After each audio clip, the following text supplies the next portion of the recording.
Albert Einstein once said, everybody's a genius, but if you judge a fish by its ability to climb a tree, it will live its whole life believing that it is stupid.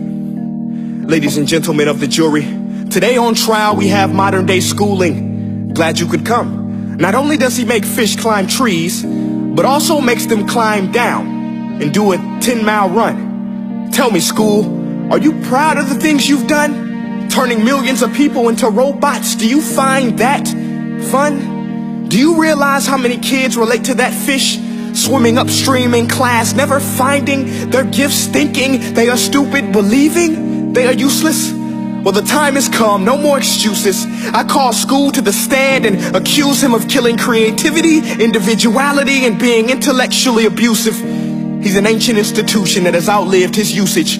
So, Your Honor, this concludes my opening statement, and if I may present the evidence of my case, I will prove it. Proceed. Exhibit A. Here's a modern day phone. Recognize it? Here's a phone from 150 years ago. Big difference, right? Stay with me. Here's a car from today, and here's a car from 150 years ago. Big difference, right? Well, get this. Here's a classroom of today, and here's a class we used 150 years ago. Now ain't that a shame? In literally more than a century, nothing has changed. Yet you claim to prepare students for the future? But with evidence like that, I must ask, do you prepare students for the future or the past? I did a background check on you and let the record show that you were made to train people to work in factories, which explains why you put students in straight rows, nice and neat, tell them sit still, raise your hand if you want to speak, give them a short break to eat, and for 8 hours a day, tell them what to think. Oh, and make them compete to get an A letter which determines product quality, hence grade A of meat. I get it. Back then, times were different. We all have a past. I myself am no Gandhi. But today, we don't need to make robot zombies. The world has progressed. And now we need people who think creatively, innovatively, critically, independently, with the ability to connect. See, every scientist will tell you that no two brains are the same. And every parent with 2 or more children will confirm that claim. So please explain why you treat students like cookie cutter frames or snapback hats, giving them this one-size-fits-all crap. Watch your language. Sorry, Your Honor, but if a doctor prescribed the exact same medicine to all of his patients, the results will be tragic. So many people will get sick, yet when it comes to school, this is exactly what happens. This educational malpractice, where one teacher stands in front of 20 kids, each one having different strengths, different needs, different gifts, different dreams, and you teach the same thing the same way? That's horrific. Ladies and gentlemen, the defendant should not be acquitted. This may be one of the worst criminal offenses ever to be committed.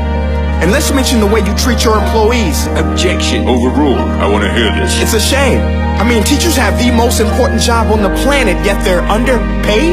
No wonder so many students are short-changed. Let's be honest.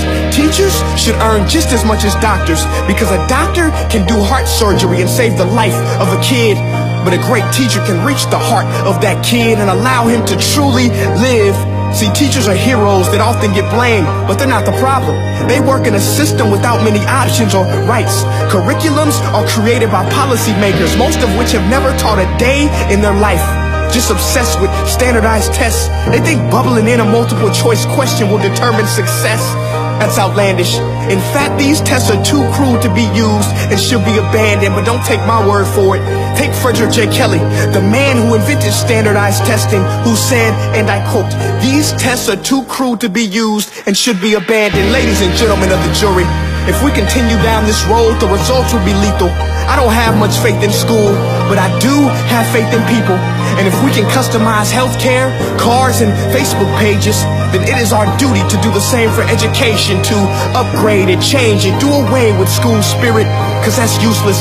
Unless we're working to bring the spirit out of each and every student, that should be our task. No more Common Core. Instead, let's reach the core of every heart in every class. Sure, math is important, but no more than art or dance. Let's give every gift an equal chance. I know this sounds like a dream, but countries like Finland are doing impressive things. They have shorter school days. Teachers make a decent wage. Homework is non-existent, and they focus on collaboration instead of competition. But here's the kicker, boys and girls. Their educational system outperforms every other country in the world. Other places like Singapore are succeeding rapidly. Schools like Montessori, programs like Khan Academy. There is no single solution, but let's get moving. Because while students may be 20% of our population, they are 100% of our future. So let's attend to their dreams, and there's no telling what we can achieve. This is a world in which I believe, a world where fish are no longer forced to climb trees. I'll rest my case.